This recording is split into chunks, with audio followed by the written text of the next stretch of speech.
Commercial to residential conversions. Are you doing them? And if you are, here are 3 tips, if you haven't started yet, that I wish I knew before I've done my first conversion myself. So yes, in this video, I just wanted to go through 3 tips that I had to experience myself doing my first residential property that was a commercial building, so it's a commercial to residential conversion.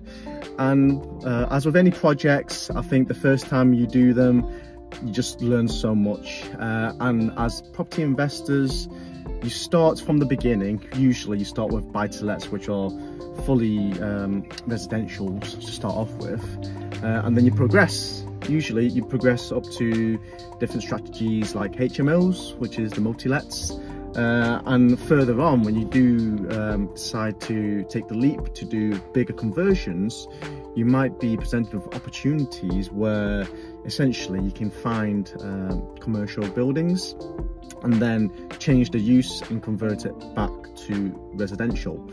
But to do this stage of the investment pyramid, as it is, you're going to learn a whole new different skill set, and there are some stuff that should be taught, which I don't see it being taught sometimes, to give a heads up for people doing these strategies, just so that they don't make mistakes that could be potentially quite costly in terms of time delays or more monies required to to do the conversion, make the project a success.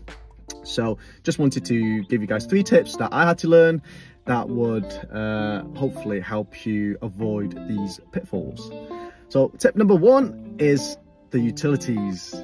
Now, depending on what kind of conversion you're doing, you might need to have new utilities being brought into the building, especially if you're thinking of splitting the commercial property into individual units that are self-contained. Now, with that means dealing with utilities, and if you've done it before, or you've heard me speak about it before, I absolutely hate dealing with utility companies because they are a law unto themselves, and usually it's just so much work and it takes so much time for anything to happen, and a lot of chasing up, and it costs as well in this scenario.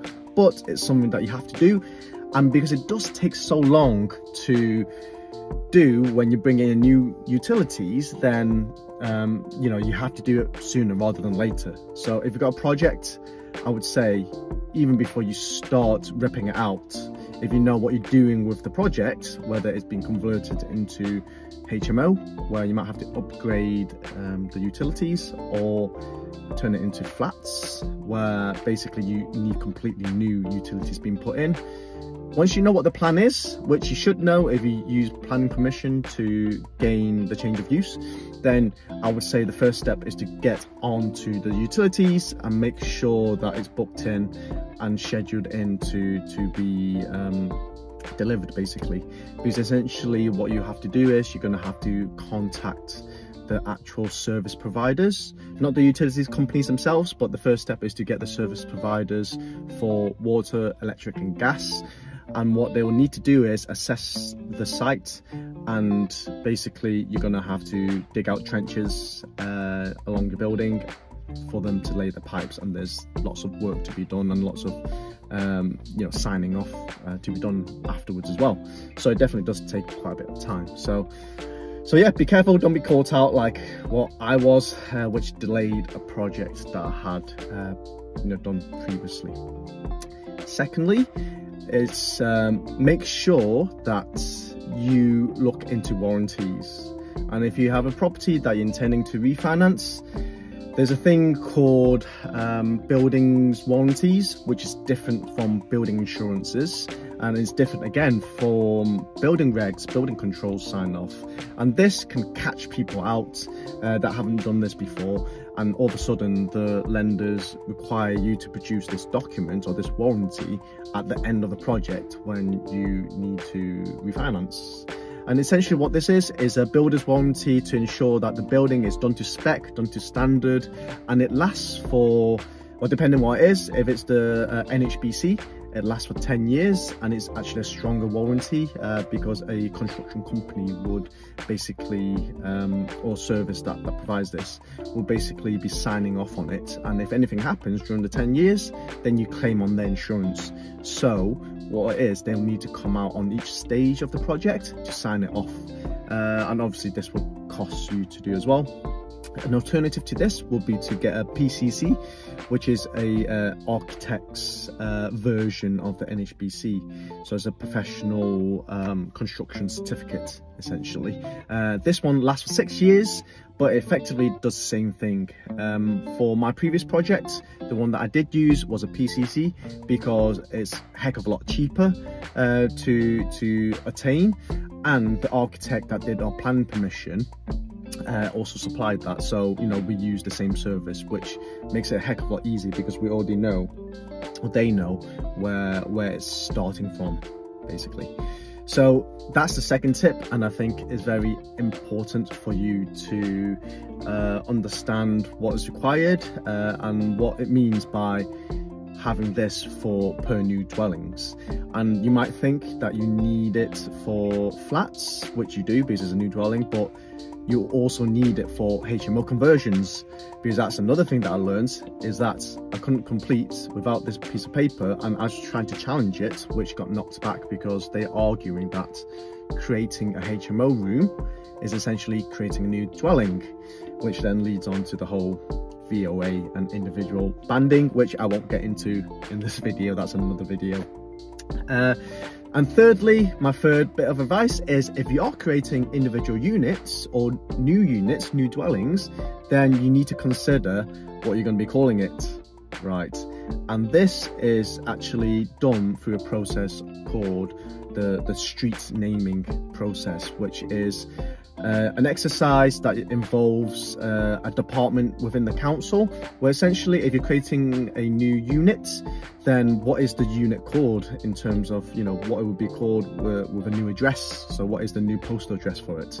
So with this, you have to actually work with the council department. For ours, they check the streets. We propose a naming scheme that, you know, we think makes sense, and they'll check it. And then what happens is they will take that information once it's approved, along with their fee. Once it's approved, it will go to Royal Mail, so that it will be updated on the postal services.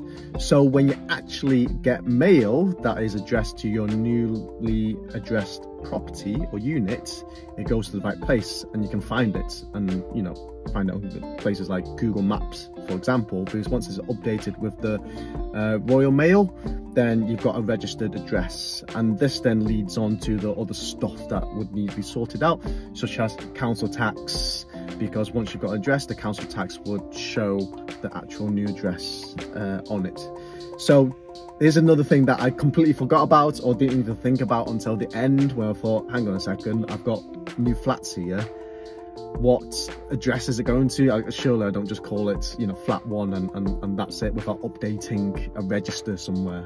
So, you know, did a bit of investigating, and that came up as the solution to it. So contacted my local council to put that progress in place. And again, it does take time, so I would suggest you to do this earlier rather than later.